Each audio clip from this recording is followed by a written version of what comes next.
IPhone 11 pro খুবই সুন্দর একটা ফোন, আর প্রত্যেকটা ফোনে আমাদের কাছে ফ্রেশ কন্ডিশনে রয়েছে, আর প্রত্যেকটা ফোনে হচ্ছে 90+ ব্যাটারি থাকবে, ঠিক আছে। আর প্রত্যেকটা ফোনের জন্য আমাদের 7 দিনের রিপ্লেসমেন্ট, 2 বছরের সার্ভিস ওয়ারেন্টি রয়েছে। আর প্রত্যেকটা ফোনে আমাদের কাছে দেখবেন 90+ ব্যাটারি হেলথ থাকবে। এই যে দেখাই দিই আমি, এই যে 91 রয়েছে এটাতে, এটা কিন্তু অথেন্টিক ব্যাটারি রয়েছে। অনেকে আবার মনে করতে পারেন যে বুস্টিংয়ের জন্য আমাদের হচ্ছে 11 থেকে সর্বোচ্চ যে মডেলটা আছে বুস্টিংয়ের জন্য আমাদের হচ্ছে 20 দিনের রিপ্লেসমেন্ট থাকবে প্রত্যেকটা ফোনেই।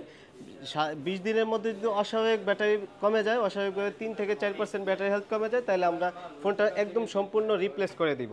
আর ঢাকার বাইরে যারা আছেন তারা কুরিয়ারের মাধ্যমে নিতে পারবেন। আর হচ্ছে আরেকটা জিনিস বলে দেই, হচ্ছে যারা হচ্ছে এক্সচেঞ্জ করতে চায়, আমরা হচ্ছে এক্সচেঞ্জ করতে কিন্তু এক্সচেঞ্জ হয়। আপনার পুরাতন ফোনের সাথে যদি বক্স ক্যাশ মেমো থাকে তাহলে এক্সচেঞ্জ করতে পারবেন আমাদের কাছে। আর এটার প্রাইসও একদম বলে দেই, 38,500 টাকা ধামাকে একটা প্রাইস। সো যারা নেবেন অবশ্যই হটলাইন নাম্বারে যোগাযোগ করতে পারেন বা দোকানে আসতে পারেন। সবাই ভালো থাকবেন, আসসালামু আলাইকুম।